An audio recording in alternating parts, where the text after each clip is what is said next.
안녕하세요. 박경수 변호사입니다. 오늘은 지난 29일 70대 여사분이 북한산 공원 입구에 있는 입구 부분에서 택시를 세우고 소변을 보고 있던 택시기사를 향해 엽총 3발을 발사하는 일이 발생했습니다. 복부 등의 관통상을 입은 택시기사분은 인근 병원으로 옮겨졌지만 돌아가셨다고 합니다. 먼저 상가 고인에 대한 면목을 뵙겠습니다.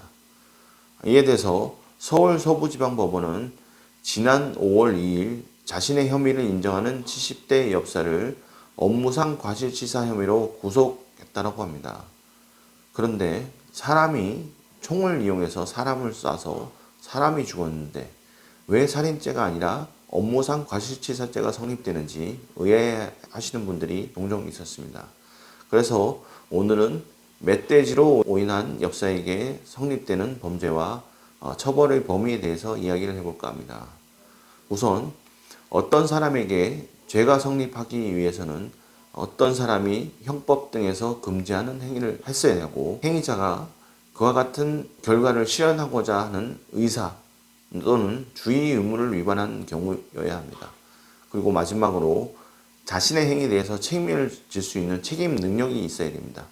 이를 형법에서는 객관적 구성요건, 주관적 구성요건, 마지막으로 책임 능력이라고 하는데요. 대부분의 경우에는 어떤 범죄 행위가 행위자가 인식한 바 그대로 이루어지는 경우는 없습니다. 다소간의 차이 또는 간극이 발생하는 경우가 있는데요.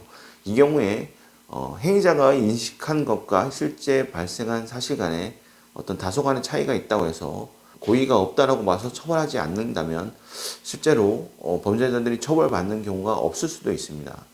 그래서 어떤 범죄 행위자가 인식한 사실과 발생한 사건 사이에 어느 정도 부합되어야, 어느 정도 매칭이 돼야 처벌을 할 수 있을 것인지 그에 대해서 여러 가지 학설들이 대립을 하고 있는데요. 그런데 이 사건의 경우에는 엽사가 멧돼지를 쏠 의사로 총을 쐈는데 알고 봤더니 맞은 게 사람이었기 때문에 만일 이 경우 엽사를 살인죄로 처벌한다면 사람인지 모르고 쐈는데 그 사람에게 살인의 고의가 있다라고 해서 살인죄로 처벌하게 되면 매우 불합리한 결과가 됩니다.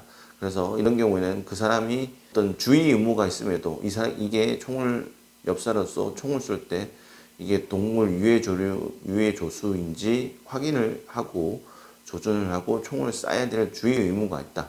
근데 그런 주의 의무를 위반해서 과실로 사람을 향해서 쏘았기 때문에 그런 과실범으로 이제 처벌을 받게 됩니다. 업무상 과실치사죄의 양형 기준 같은 경우에는 양형위원회의 양형 기준에 의할 때는 기본 8개월에서 2년 정도가 되는데요. 다른 가중 요소나 감경 요소가 없다면은 8개월에서 2년 정도의 범위 내에서 형량이 결정될 것으로 보인다. 근데 만약 엽사분께서 피해자 유가족과 합의를 해 피해를 부상을 하거나 상당한 금원을 공탁을 하고 그에 대해서 또 발생한 사건 자체에서 인정을 하고 있기 때문에 반성을 하고 다른 가족 요소가 없다면 감경 요소만 한 2-3가지 정도가 된다면 어떤 감경 기준이 적용이 돼서 징역 4개월 내지 10개월 정도가 범위 내에서 이제 형량이 선고될 수도 있습니다.